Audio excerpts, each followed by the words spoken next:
putla kini ug ibalibag.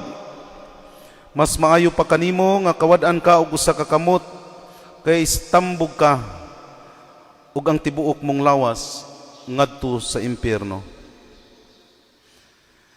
Giingon usab kani adto, bisag kinsay makigbulag sa iyang asawa kinahanglan nga maghatag kaniyag sinulat nga pahibalo sa pagpakigbulag.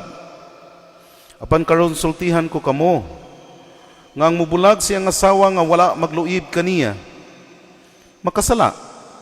Kay siya man ang nakaangin sa iyang asawa sa pagpanapaw, kung ang asawa magbinyo pag-usab, ug ang mga asawa kaniya makapanapaw usab.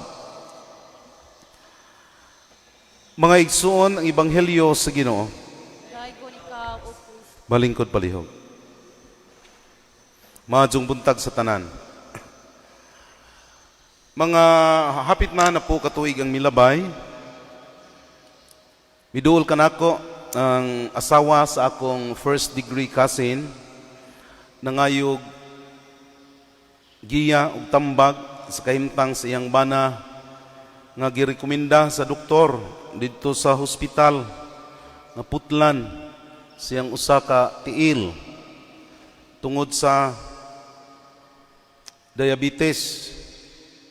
Akong giingnan ang asawa, ang kanang mga doktor, ug murekomenda na sila ug unsay buhaton sa pasyente, kasagaran, kung dili man tanan nila, aduna na sila'y mga gipangbasihan.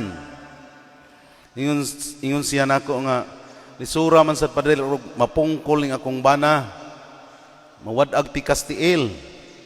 Ako siyang gi-explainan na naay prinsipyo nga nagpaluyo sa hukom sa maong doktor nga mirekomenda nga kinahanglan putlan jug tiil ng imong bana tungod sa iyang sakit. Ang prinsipyo ana nga nag-iwag ug nagiya sa doktor kanang gitawag natog principle of totality sa morality. Unsa man ang principle of totality? Ang principle of totality sa morality nag-ingon nga kung ang usa ka bahin sa imong lawas makaangin sa tibuok nimong lawas ug pagkatao, kinahanglan tangtangon siya, putlon siya, kuhaon siya ug ibalibag. Maunay gitudlo sa moralidad mahitungod ng principle of totality. Sa pipila nako ka subject sa medicine sa akong college, tingalig nganong naami subject og medicine. Nami subject og medicine sa una tungod kay ang akong religious order nga gisudlan sa una, usa ka grupo sa mga pari nga mag-alagad sa mga masakiton. Mao na nga required namo nga mokuha og mga basic subjects sa medicine. Didto pod no, itudlo didto po ni ang maong prinsipyo sa ethics sa tong subject namo sa una, principle of totality.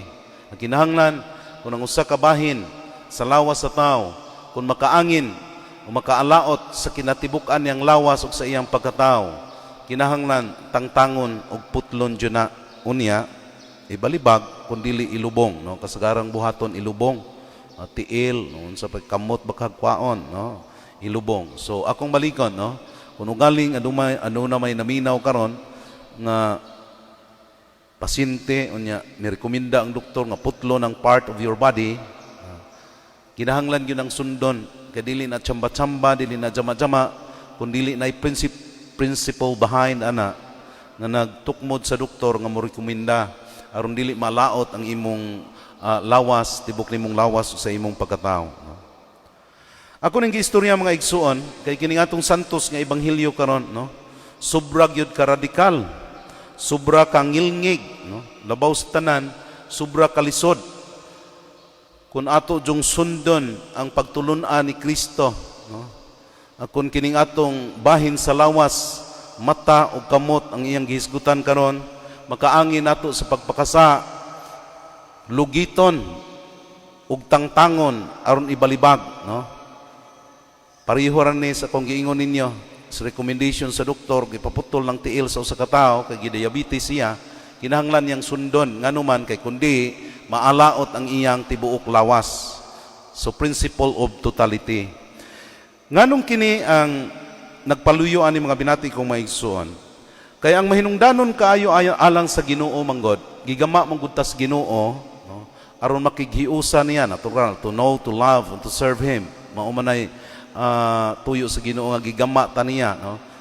Makiglambigi ta niya, mahigugma ta niya, umulagad ta niya aron sa katapusan mahiipon, no? Mahiuban ta niya dito sa gingharian sa langit. Kay gikinahanglan gyud, no?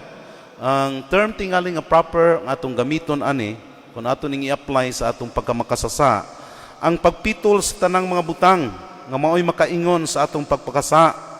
Kaya ang pagpakasa, gud mga binati kong mga igsuon, mao may magdala nato sa kaalautan. Mao na ang kinahanglan putlon, no? Kinahanglan lugiton, kinahanglan hunungon nato ang tanan nga mga matang ug mga buhat nato nga mao'y makapalaot sa atong kaluwasan. Kaya alang sa Ginoo, ang kaluwasan sa tao mao'y labing importante gyud, no? Kay magunsa man og ani ratas kalibutan magpaluwas, pila ra may edad nato aning kalibutan di man ta kaabot og 200, no? Unya kanang kaluwasan nga gitanyag sa Ginoo, eternidad man na, no?